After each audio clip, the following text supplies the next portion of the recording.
Good night. Good evening, everybody. So today we're going to be talking about why did it do that?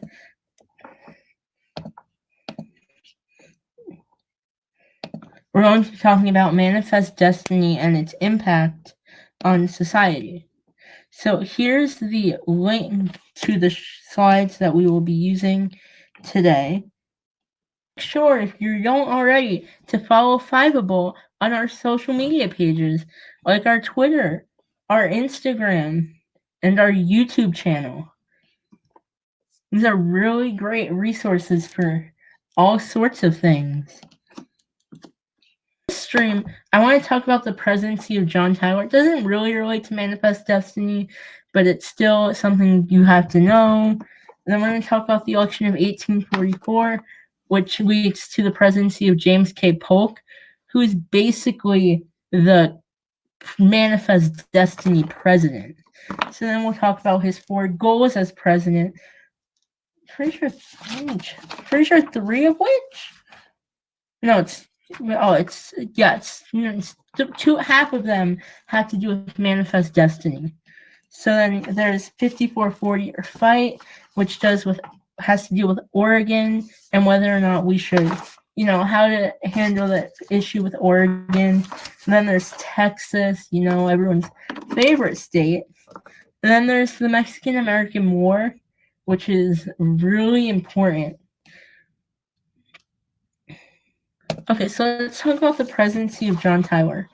In 1840, William Henry Harrison is selected as president, and his so he dies of pneumonia 30 days into office. So his vice president, John Tyler, becomes president of the United States of America.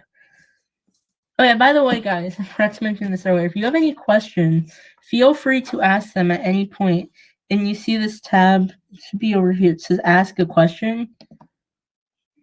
Feel free to ask a question. So John Tyler's different. So both him and William Henry Harrison are Whigs from the Whig Party. So John Tyler is different from most Whigs.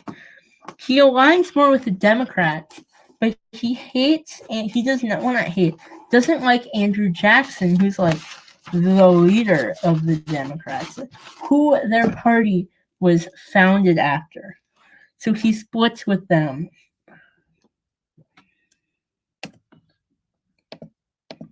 Okay.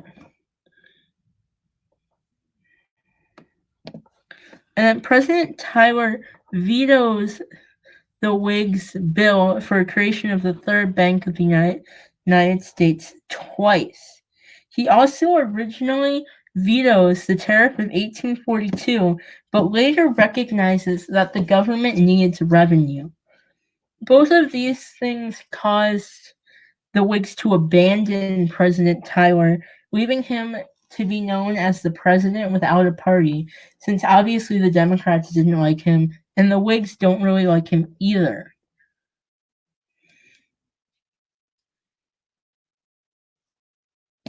Okay, so let's talk about the election of 1844. So the Whigs nominate Henry Clay for president. Great guy, who was Speaker of the House. He wrote the Missouri Compromise, later the Compromise of 1850. He's the great compromiser. So he's a great candidate. And James K. Polk, who's really a dark horse candidate. He's not really well known. He was former Speaker of the House, Governor of Tennessee. He's also called Young Hickory. So if you remember back to Andrew Jackson, his nickname is Old Hickory. So he's really like Andrew Jackson. So that's why he got the nickname Young Hickory. He favors a concept known as manifest destiny, which is the idea that God has destined the American people to control all of the North American continent, as well as South America. And says he would protect Texas. He also has no opinion on slavery, which is kind of a common political theme throughout early American history. So if you think back to the Constitution, they make very little mention of slavery because they don't want to deal with the issue. No one wants to deal with the issue of slavery. I've already defined this, but let's go over it again because the idea of manifest destiny is very important because there might be multiple choice, a short answer. You might want to define it in your essay if there are questions about that. So it's the idea that God has destined the American people to spread their democracy all over North and South America. In simple terms, America should have control over all of North America because God says they should. And Democrats like this idea. They love it. They support the Mexican-American War, which is really just a war because USA wants Mexico. That's basically what it boils down to. You'll see they don't really declare war on that, but it kind of is. So Polk has 4 goals as president. One is to lower the tariff on imported goods. So this comes through with the Walker tariff, which reduces the rates from 32 to 45%. This is favored by Southerners who could now buy cheaper goods from American merchants. So then there's also the restoration of an independent treasury. So he's against having a Bank of the United States, like most Democrats were, because Andrew Jackson vetoes the bank bill. They don't like the Bank of the United States. And his third goal is to settle the Oregon dispute. This is what comes from 5440 or fight, and you'll see what happens with that next slide. And the fourth is the acquisition of Texas and the Mexican territories. California and Texas, i.e. the Mexican territory. 5440 or fight. Oregon is occupied by both the British and the Americans. The United States occupies the southern portion, and Britain occupies the north. So if you were to imagine Oregon, Britain would control the northern part towards Canada, and the United States would occupy the southern portion.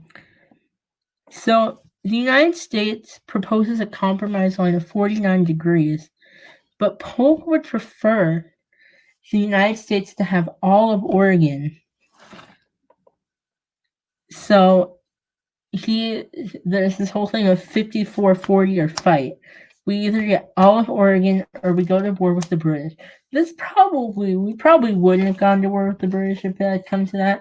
So Britain willingly backs down, and the United States gains the entirety of the Oregon territory. So, manifest destiny, you gotta acquire that land. Now we go into Texas. Texas is fun. Not really, because they're controlled by a dictator.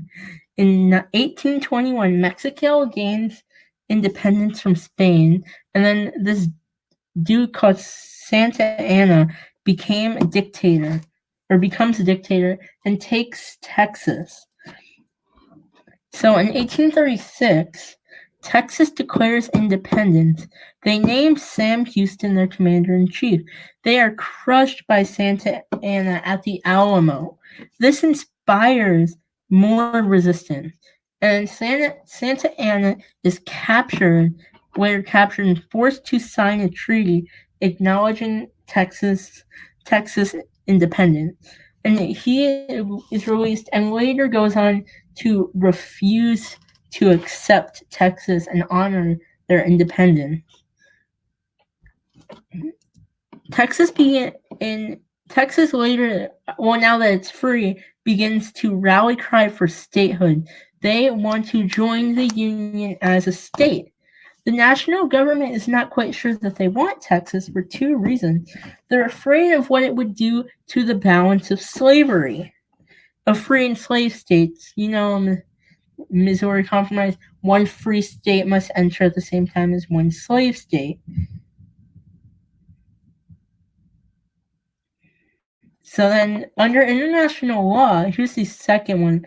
I think the bigger one, under international law, the United States is obliged to uphold Mexican government, not the Mexican government, not conspire against it. So if it were to admit part of Mexico as a state, then, that would cause some issues. I think we all understand that this would cause issues.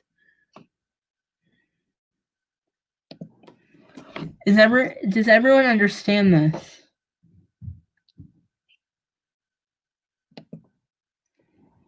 Okay, so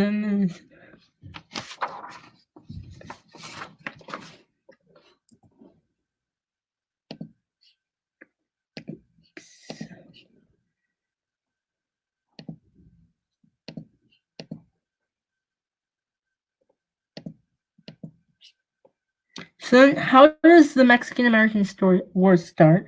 President Polk. Oh wait, I skipped stuff. Sorry. I got a little too happy, trigger happy there, just jump to the next thing. So should we make Texas a state, like Texas statehood, is a topic of debate in the election of 1844. Polk and Democrats favor annexing Texas, while the Whigs don't want to, right? They don't want to do it, mainly because they aren't really fully on board with Manifest Destiny. Polk wins the election, and President Tyler sees this as a sign to acquire Texas before leaving office. Texas is later admitted as a state in 1845.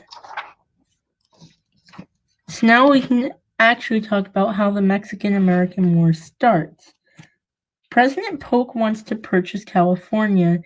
He sends John Slidell to Mexico City to purchase California for $25 million.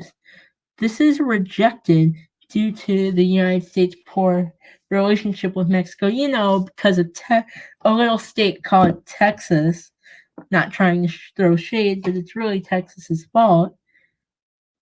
So in 1846, Polk ordered 4,000 men under General Zachary Taylor to the Rio Grande, which was a disputed territory between Mexico and the U.S.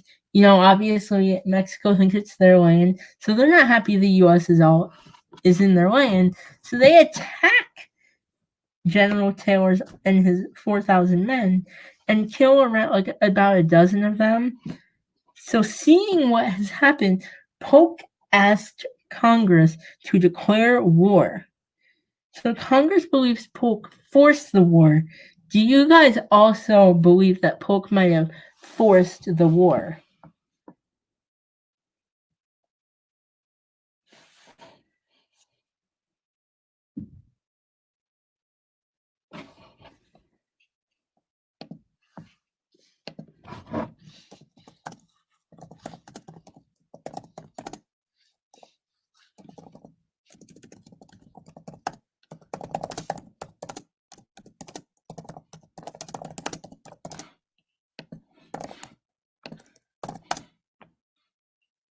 So I just created a poll. You see where it says polls.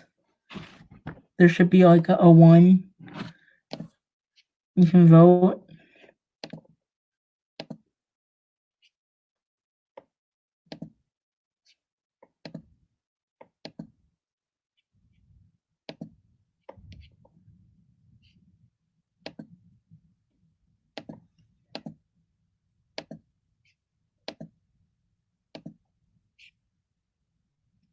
Are you guys able to hear me?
Okay, I'm gonna assume you guys can hear me and move on to the next topic.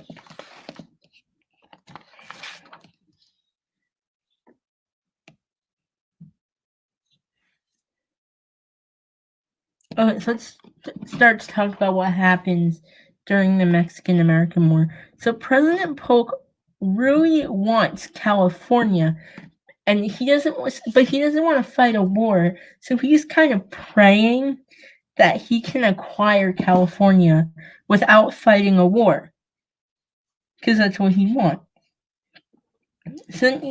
So I've listed below some of the important generals during the war. So we have General Stephen W. Kearny, who led 1,700 troops to Santa Fe. We have General Zachary Taylor. He wins a major victory at the Battle of Buena Vista. He later becomes President of the United States. Then we have General Winfield Scott, who succeeded in battling his way to Mexico City. Abraham Lincoln considers him as his first choice for a general to lead the Union Army during the Civil War.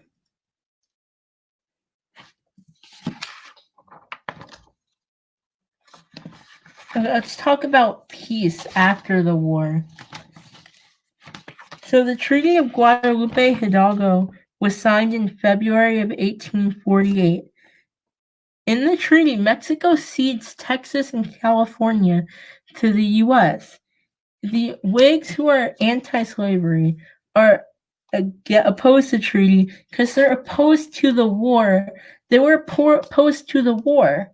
So, I mean, they're not really happy with the war at all. So why would they be happy with the treaty? It wouldn't make sense. So expansionists also don't really like the treaty because they want all of Mexico. They don't want half of it. They want all of it. They want the whole pie. They don't want a slice. They want all of it. The war also provides a training ground for officers who would later become generals during the Civil War. And then there's this thing called the Wilmot Proviso, which is an amendment suggested by David Wilmot, and it states that all territory gained from Mexico should remain slave-free, so California and Texas should not have slavery. It never passes in the Senate due to Southern slave owners, Southern senators rejecting it since it would end the expansion of slavery.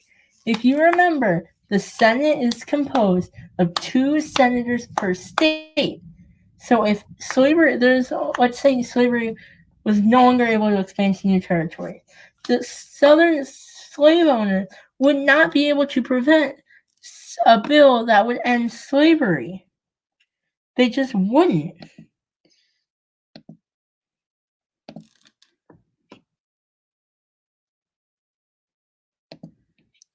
They wouldn't be able to end slavery.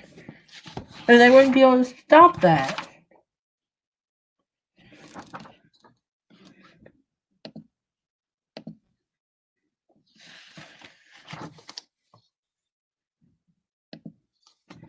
So now we're going to look at an image that is really key. It's really symbolizes manifest destiny. It's how you see it represented on the test.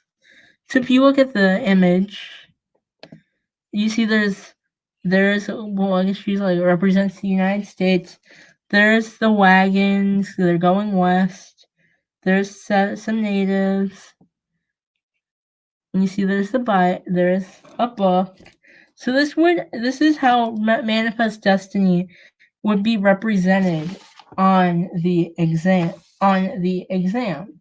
So you might see a question such as, what historical concept, or what not historical concept, what idea is represented in this image, might be a question. Name an example of one such idea.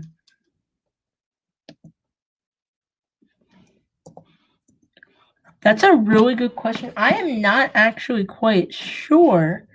But that's a really great question that we can Google and find the answer to. So I'm going to do that very quickly.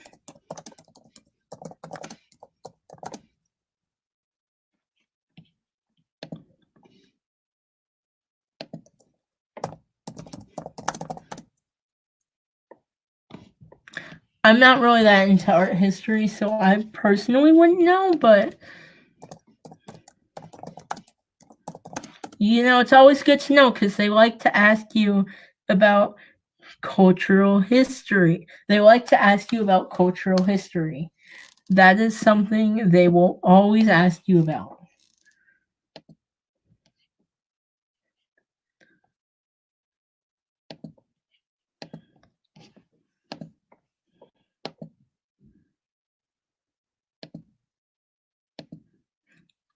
Are there any other questions about Manifest Destiny that I could answer?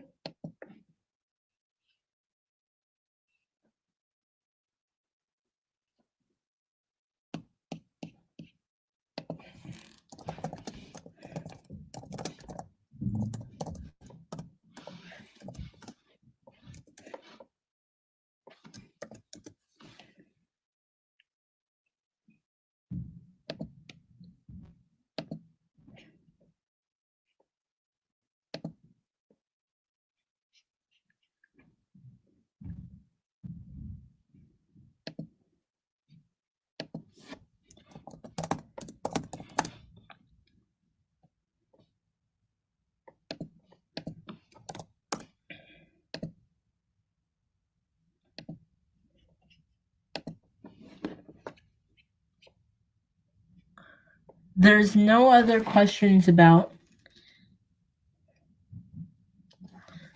this topic.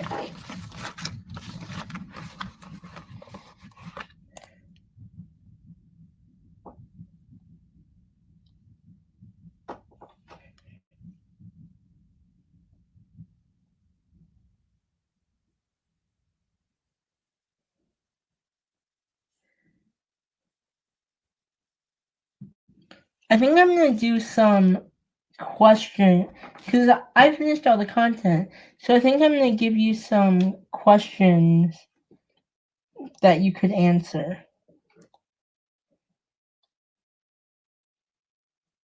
Oh, well, there's other things before this period. So there's the Louisiana Purchase. That's a great example of Manifest Destiny. That's a great example. The acquisition of Florida. That's another great example of Manifest Destiny. Later on, the Gadsden Purchase.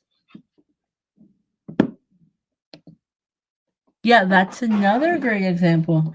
We just talked about it.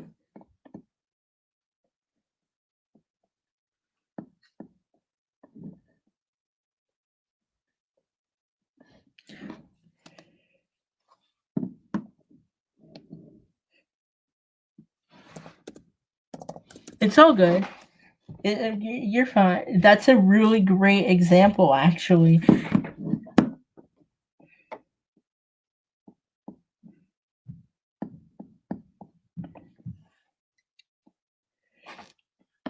So, something I forgot to include in my slides that is really helpful is how might this actually be tested?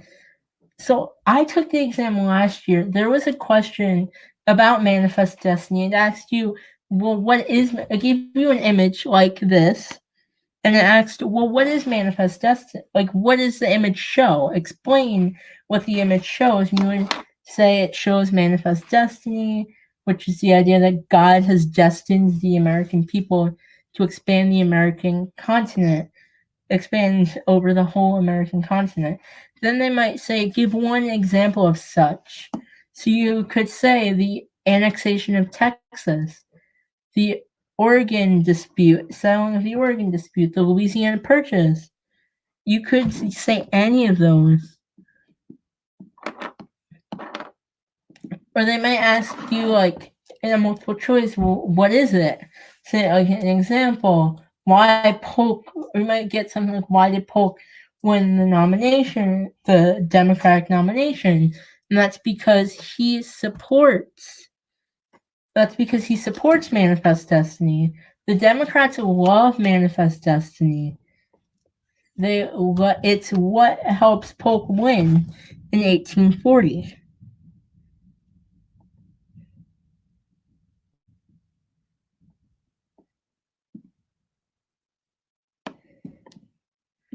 Are there any other questions about anything related to Manifest Destiny in the slightest?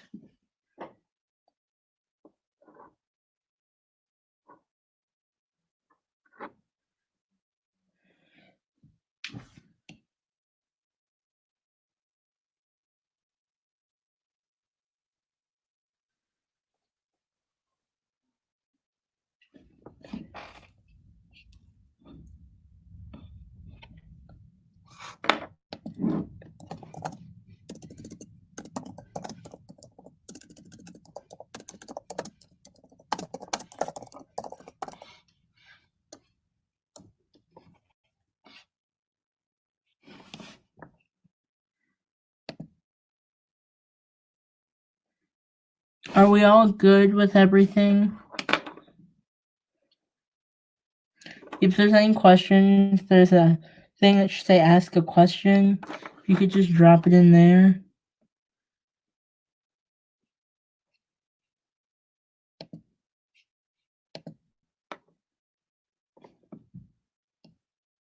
So we're all good on everything. That's great. I hope you all have a great night.